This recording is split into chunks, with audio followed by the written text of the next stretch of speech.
Yarn. Ayan, may mga yarn na naman ako.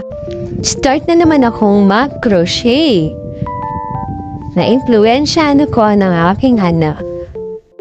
Actually, dalaga pa lang ako, nagko-crochet na ako. Tinuruan kasi ako ng nanay ko mag-kanchilyo.